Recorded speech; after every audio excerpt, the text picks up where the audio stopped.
Coming up in this video, I'll show you some really easy and nice looking techniques to paint bases for Necromunda or Kill Team or really any other game you want to use them for.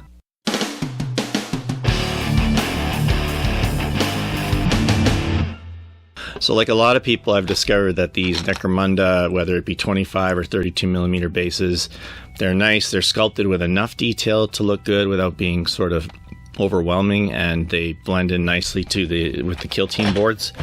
And one tip on how you're going to do this, if you choose to follow this technique, you want to glue your models to just some plain plastic bases for painting.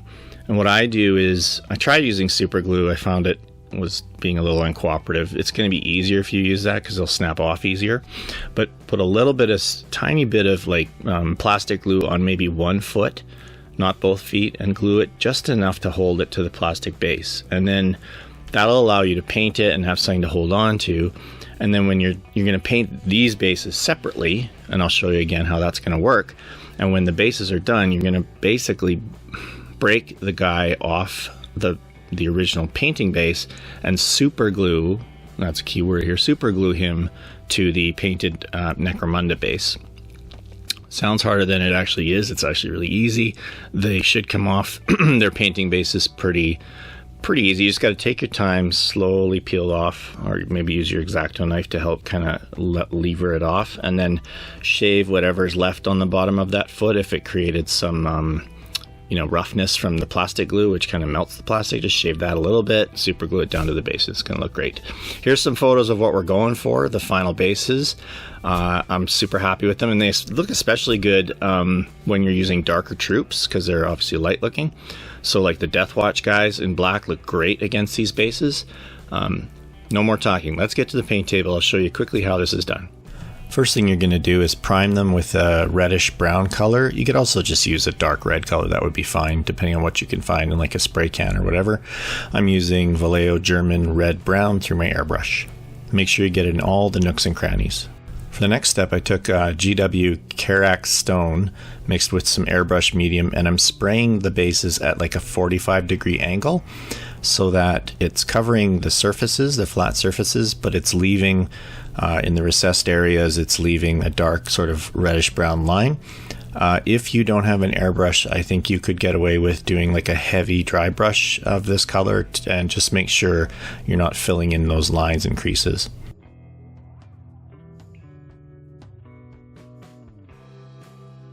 The rest is straight brush work. In this case, I take Seraphim Sepia and I'm just brushing it over. I'm actually using it as like a tint or a filter rather than a wash, and I'm using it to change the color of some of the flat areas just to give it some variation in the tones and colors that you're seeing, as opposed to just a straight Karak stone across the whole thing.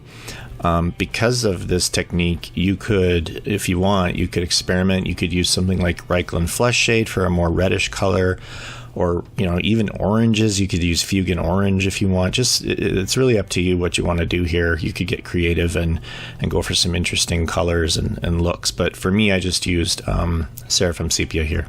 And what you do want to do is make sure it doesn't pool too much anywhere, but also don't go crazy trying to soak up the pools, because we're going to deal with them later anyway.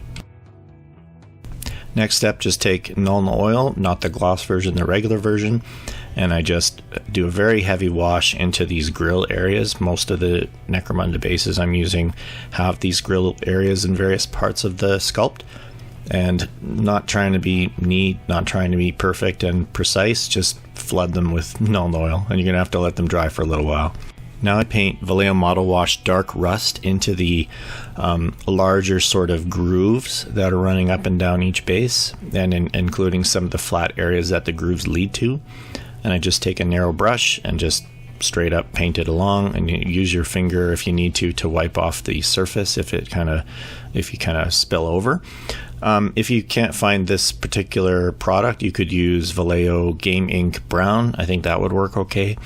Or you could even just run some Reikland Flesh Shade into these grooves. It may take a couple of passes to darken them, but again, this is to create some interesting differences in the colors being used.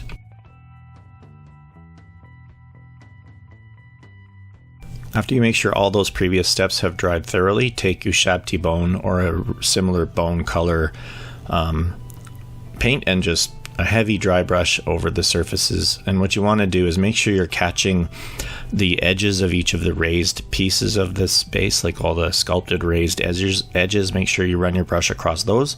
You can also get it onto the flat area where you've got some pooling from that sepia wash we did, because it's not meant to be super perfect looking. It doesn't matter if it looks a bit worn or a little bit mottled. That's just fine, and it actually adds to the grittiness of it.